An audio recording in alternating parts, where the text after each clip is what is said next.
Hey, chaps. Well played.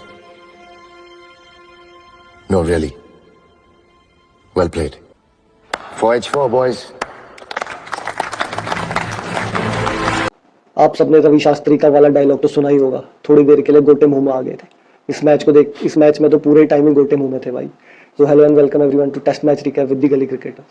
भाई heads off to Ben Stokes, Brendan McCullum and England cricket. Test cricket को अभी भी alive रखा है उन्होंने और क्या प्यारा टेस्ट मैच दिया है। मतलब मेरे हिसाब से तो ऐसा टेस्ट मैच मैं बहुत लंबे टाइम बाद देख रहा हूँ कि मतलब इवन कॉन्टेस्ट था विद बैट, चाहे वो बॉल ले लो, फील्ड ले लो, कुछ भी कर लो। और बात करो भाई बेन स्टोक्स की, what a fighter he is. भाई आज सुबह से लगा हुआ है बेन स्टोक्स की, भाई सारी बॉलिंग मैं डालूंगा, सारे विकेट मैं लेके दूंगा। कैप्टन सेट बाय एग्जांपल है भाई वो, कि सब उसको पहले ट्रोल कर रहे थे, सबके हामी लोग में थे उसमें से भी, कि बैट से रन नहीं बन रहे, बट भाई जहाँ जो चीज़ चाहिए वो बेन स्टोक्स करके देता है। भाई आज वैसे ही 14 जुलाई है और 14 जुलाई को सबको पता है कि क्लच मोड में आता है बेन स्टोक्स। और भाई ये भी नहीं भूलना चाहिए कि ये 14 तारीख को एक और बंदा क्लच मोमेंट में था जो कि था आर्चर, और आज के मैच में भी उसने टोन उसी ने सेट करके दी थी इंग्लैंड को। मेरे हिसाब से सबसे बड़ा विकेट उसी ने लिया था पंत का, और वो बॉल भी इतनी प्यारी बॉल थी कि मतलब सबसे क्या बोलते बॉल ऑफ द मैच थी वो। और ऊपर से फिर जो उसने एक और विकेट सुंदर का जो डाइव करके गेंद पकड़ा है, वो तो भाई मतलब एक हमारे प्लेयर हैं जिनसे हाथों का गेंद नहीं पकड़ा जा रहा और वो वहाँ डाइव पे डाइव मार के गेंद पकड़ रहे हैं, कोई रन आउट कर रहा है। तो बेन स्टोक्स ने प्रूव कर दिया भाई, भले रैंकिंग में जड्डू ऊपर है, मैं ऐसा नहीं कह रहा हूँ कि जड्डू बहुत खराब प्लेयर है, मैं ये कह रहा हूँ कि उसने प्रूव कर दिया कि रैंकिंग्स मैटर नहीं करती है। आज जो ये मैच में वो खेला है, पहली इनिंग में 45, दूसरी इनिंग में 33, विकेट्स देखो और भाई स्पेल देखो भाई, कितना रुक ही नहीं रहा भाई बंदा। एक हमारा हार्दिक पांड्या है, उससे 50 ओवर में 10 ओवर पूरे नहीं किए जाते। कुछ सीख भाई बेन स्टोक्स से। भाई मैंने बेन स्टोक्स की तारीफ करी, इसका मतलब ये नहीं कि मैं जडेजा को साइड डाउन कर रहा हूँ। जडेजा भी एक फाइटर की तरह खेला और मुझे तो बहुत मजा आया उसकी बैटिंग देख के, एंड तक खड़ा रहा। जसप्रीत बुमराह ने भी साथ दिया, जसप्रीत बुमराह को बल्कि मेरे को लगता है उसने बुमराह और सिराज को अपने साथ खिलाया। और एक हमारे टॉप ऑर्डर के बैट्समैन, उनको बिल्कुल शर्म नहीं है, वहाँ बुमराह 50-50 बॉल खेल रहा है और उनको 5-10 बॉल खेलने में जान जा रही है उनकी। भाई मुझे तो यही लग रहा था ये मैच ऑलराउंडर वर्सेस ऑलराउंडर चल रहा है। वहां से वो उनका स्टोक्स बॉल ही नहीं छोड़ रहा, यहाँ से हमारा जड्डू वो ही नहीं छोड़ रहा कि आउट ही नहीं हो रहा। दोनों ने एकदम कसम खा रखी थी कि कोई एक ही जीतेगा आज, क्या बोलते हैं, दोनों में से कोई एक ही ऑन टॉप रहेगा, और बताना था कि कौन नंबर 1 ऑलराउंडर है।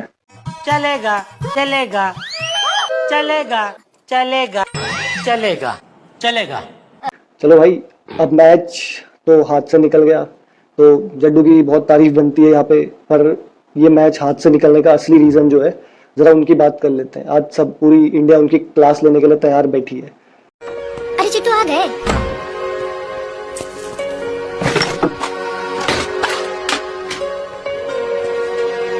अरे चिट्टू जा रहे हो?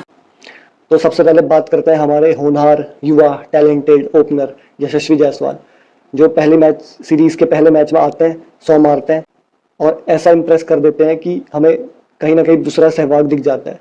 पर वही है, फिर कभी वो फील्डिंग में हकते हैं, कभी फिर जिस दिन फील्डिंग अच्छी करते हैं वो बैटिंग में हकने लग जाते हैं। भाई जरूरत क्या थी? मैं तो ये कह रहा कि कल तुम्हारे पास लास्ट का 1.5 घंटा बचा है, जोफ्रा का तुम पहला ही ओवर खेल रहे हो, उसमें पुल मारने जा रहा है जोफ्रा, जबकि पहली इनिंग में आउट कर चुका है। सब कह रहे थे कि आईपीएल में सेम टीम में तो एडवांटेज होगा जायसवाल को। भाई एडवांटेज क्या जोफ्रा को नहीं होगा? वो भी तो भाई कुछ सोच की बॉलिंग करेगा ना उसको। और फिर हमारे दूसरे ओपनर केएल राहुल, मतलब सब बात कर रहे हैं भाई, मतलब जब से उन्होंने डेब्यू किया तब से सब बात करने में लगे हुए हैं, इतना टैलेंट है, इतना वो है, इतना वो है। कहाँ है? आते हैं उनको, मेरे को तो लगता है सिर्फ अपने नाम लिखवाने के लिए खेलते हैं कि जैसे तैसे करके मेरा नाम आ जाए लॉर्ड्स के ऑनर्स बोर्ड में, बाकी टीम जाए भाड़ में, मेरे साथी पार्टनर जो मेरे साथ रनिंग कर रहे हैं वो जाए भाड़ में, मेरे बैटर जाए भाड़ में, मेरे बॉलर जाए भाड़ में, मेरा नाम आना चाहिए बस ऑनर्स बोर्ड में। मेरे को तो लगता है वो इस सोच से खेलते हैं। आज भी इतना पीछे हट हट के, मतलब इतना ओवर डिफेंसिव, जबकि अगर हम एक्सपेक्ट करते कि थोड़ा इंटेंट दिखाएंगे तो इंग्लैंड पे प्रेशर पुट करेंगे। जंगी मैदानाचे पैलवान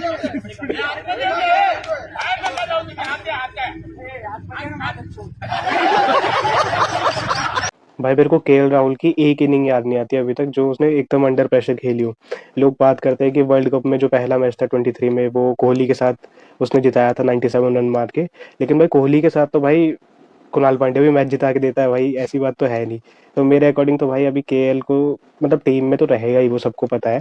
लेकिन भाई आज सबसे ज्यादा उम्मीद थी भाई केएल से कि जिस हिसाब की पिच हरकत कर रही थी, केएल को स्टेप अप करना था। लेकिन और भाई उसी का एक बचपन का कन्नड़ दोस्त जो कि करुण नायर है, पहले तो उन्होंने बोला था क्रिकेट गिव मी चांस, पर इस मैच में ना तो उनको क्या बोलते हैं, ना उन्होंने कुछ रन बनाए, और ऊपर से जब सेकंड इनिंग में उनको सबसे ज्यादा जिम्मेदारी लेनी थी तो ऐसा शॉट मारा, मतलब शॉट मारा ही क्या, शॉट वो ही नहीं दिया, शॉट ऑफर ही नहीं करा, बिना बॉल छुए आउट हो गया और पूरी टीम पे प्रेशर डाल दिया। और हमारे कैप्टन गिल फ्लैट पिच में थोड़े रन क्या बना दिए, पूरे इंडिया ने उनको अपना बाप बना लिया, सर पे चढ़ा लिया कि गिल तो ये है जी, गिल तो वो है जी, गिल ब्रैडमैन का रिकॉर्ड तोड़ेगा, गिल गॉड सचिन तेंदुलकर का रिकॉर्ड तोड़ेगा, कि गिल तो अगला किंग है, कि प्रिंस तो हटा देना चाहिए, प्रिंस नाम का टैग अब खत्म कर दो।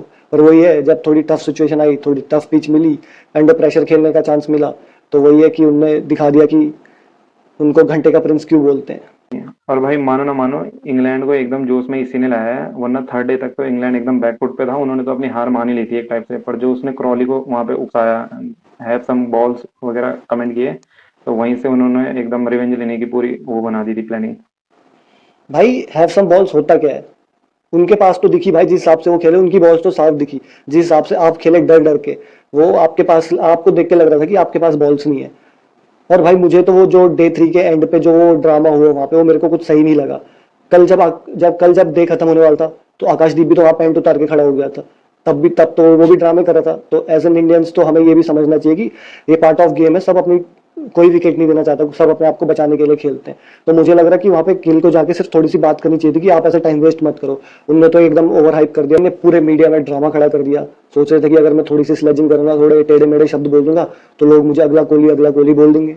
और भाई अगर तुमको सच्ची में विराट कोहली बनना है ना, तो प्रेशर में जैसे तुम कल थे ना, अगर तुम वहां से मैच जीत के निकाल देते ना इंडिया के लिए, तो तुम्हें विराट कोहली से ऊपर का दर्जा दिया जाता। तो वही, अगर विराट कोहली बनना है ना, तो फ्लैट पिच पे नहीं, टफ पिच पे रन बनाने। और अगर तुम किसी को कुछ बोलते हो ना, तो तैयार रहना कि वो सामने से भी कुछ आएगा। वो लोग इस पे चढ़ गए थे, पूरा इंग्लैंड वाले स्लेजिंग कर रहे थे दबा के, इसकी फट गई थी, ये बार बार की बॉल छू रहा था। पहले 2 मैच में इतना बढ़िया खेल रहा था, साफ दिख रहा था कि वो प्रेशर में है। भाई कोहली जब तक था तो वो मुंह से तो बोलता था, पर साथ में उसका बैट भी बोलता था। मेरे को वही इनिंग याद आती है 149 वाली, जिसमें सब आउट हो रहे थे एक तरफ से। उस मैच में भी भाई इतना प्रेशर था, उसके बावजूद उसने इतने रन करे। लेकिन यहाँ क्या था, यहाँ तो भाई इतना ऐसे भी नहीं था कि कोई तुम्हें लास्ट इनिंग में 250 चीज कर रहे हो। तो भाई कोहली तो पहले से ही दिल्ली का बदमाश था, पर ये क्यों ज्यादा उछल रहा है, क्योंकि ये तो पहले लड़कियों का क्यूटी पाई सा था, और कैप्टनसी मिलने के बाद एकदम कोहली वाला अवतार लेने को उतर गया है।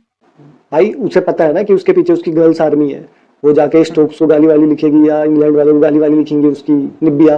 तो इसी चौड़ में था वो मेरे हिसाब से। तो चलो भाई, गिल तो देखी जाएगी क्या करते हैं, अब कैप्टन तो उन्होंने रहना थोड़े टाइम तक।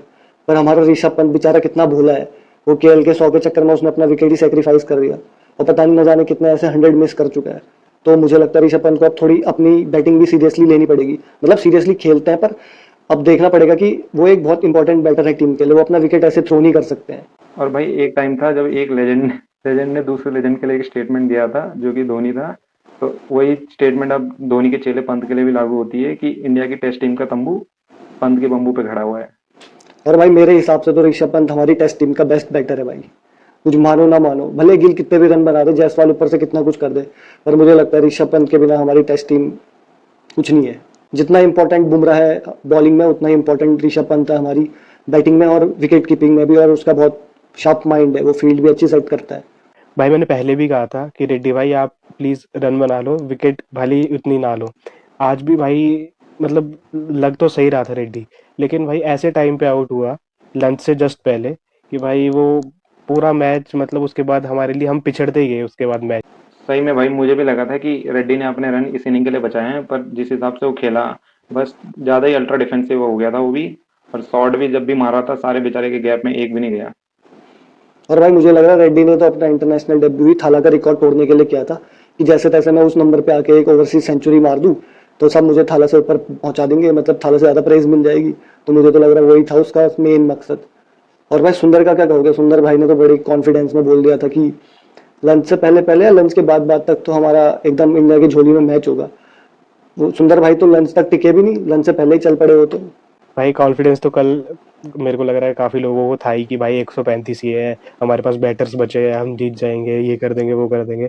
लेकिन भाई जब मैच में उतरे सुंदर भाई, तो भाई जोफ्रा ने ऐसा कैच करा उसका कि मतलब उसकी पूरी स्टेटमेंट याद आ गई होगी उसको कि कल मैं क्या बोल के गया था। पर भाई ऐसे स्टेटमेंट मुझे लगता है जब तुम मतलब एकदम फ्रंट फुट पे हो तब देने चाहिए। तुम्हारी टीम बैक फुट पे लगी हुई है, 58 पे 4 हो रखे हैं, सुंदर भाई वहां मजे से जा रहे हैं, मतलब उनको लग रहा है कि जितनी आसान उनकी बॉलिंग हुई उतनी आसानी से वो बैटिंग भी कर लेंगे। और इंग्लैंड ने तो एक ट्वीट भी कर रखा कि एक जोफ्रा आर्चर का पुराना ट्वीट निकाला था उनने। जोफ्रा आर्चर ने उसमें ट्वीट में लिखा था कि हाउ फार, या मतलब हमें वॉशिंगटन जाने में कितना टाइम लगेगा। तो इंग्लैंड ने उस ट्वीट का रिप्लाई किया था जस्ट 4 बॉल्स, क्योंकि जोफ्रा आर्चर ने उनको 4 बॉल के अंदर आउट कर दिया था। भाई मुझे तो लग रहा था, उसे ऐसा लग रहा था कि जैसे उसने गाबा में मैच जिताया था ऋषभ पंत के साथ पार्टनरशिप करके, तो वैसे वो यहाँ 1-2 छक्के लगा देगा और लास्ट में हीरो बन जाएगा। पर जितनी आसान उसको बॉलिंग लगी थी उससे कई गुना बैटिंग थी उसकी डिफिकल्ट। एक से एक नंग भरे इधर। क्या? कुछ नहीं भाई, क्या क्या? और भाई पूरे इंडिया की शिकायत थी कि हमारी टेल चलती नहीं है, टेल लेस टीम है, ये है वो है। भाई आज टेल चली, लेकिन ऊपर से सब लोगों ने अपना विकेट थ्रो कर दिया। भाई टेल का मतलब तब है जब ऊपर के बैटर्स रन बनाएंगे। आज भाई बुमराह और सिराज इतने देर तक खेल के गए, भाई ये केएल ये लोग क्यों नहीं खेल के जाते इतना? भाई मुझे तो लग रहा है कि हम सारे मैच अपनी गलती की वजह से हारे हैं। चलो ठीक है, पहले मैच में मान सकते हैं कि तुम्हारे कैच छूटे तो हार गए, पर आज के मैच में चलो मैंने मान लिया कि तुमसे कैच छूटा, पर जो इनकी अप्रोच थी ना, एकदम घटिया कायर फटीचरों वाली अप्रोच थी इनकी। आ रहे बस डिफेंस कर रहे, सोच रहे कि हम ये कर लेंगे। जबकि कुमार संगकारा ने कमेंट्री में बोला भी था कि इंडिया को थोड़ा मतलब अटैकिंग क्रिकेट खेलना चाहिए ताकि इंग्लैंड पे प्रेशर डाले। भाई इंग्लैंड जब 192 पे ऑल आउट हुआ था ना, तो इंग्लैंड ने खुद हार मान ली थी। उनको खुद लग रहा था कि हमारा कोई चांस नहीं है। अगर इंग्लैंड को इस मैच पे कोई लाया है तो हमारे बैटर्स की फटीचर अप्रोच लाई है। माना कि उन्होंने बॉलिंग अच्छी करी है, पर हम उसको टैकल कर सकते थे। इनसे प्रेशर में खेला ही नहीं गया।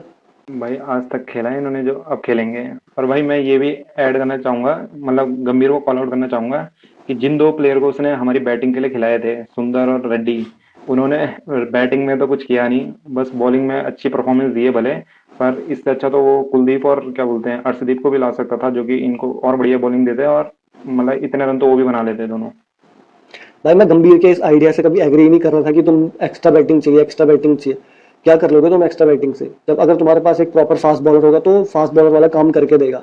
हमारे बुमराह और सिराज ऊपर से प्रेशर बनाते हैं, फिर नीचे से दूसरे बॉलर आके प्रेशर रिलीज कर देते हैं। ये पिच तो थोड़ी टफ थी, पर अगले मैच में भी ये इनको ये अप्रोच से जाएंगे तो मुझे तो नहीं लग रहा कि इस अप्रोच से सीरीज जीतने वाले हैं।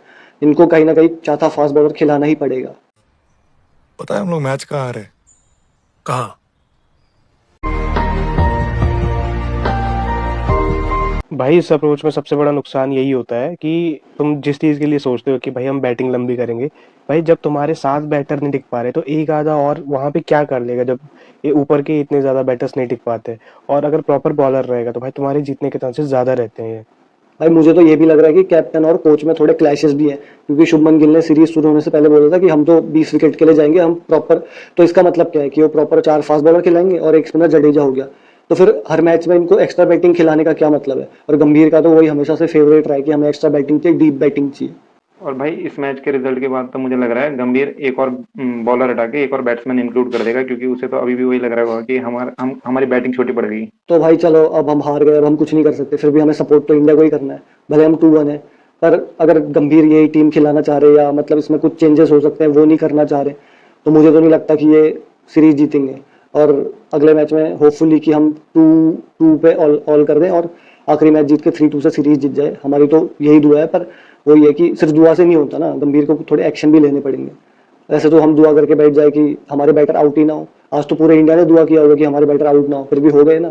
तो देखते हैं क्या होता है अगले मैच में। So thank you everyone for watching our videos. Do like, share and subscribe our channel. Thank you.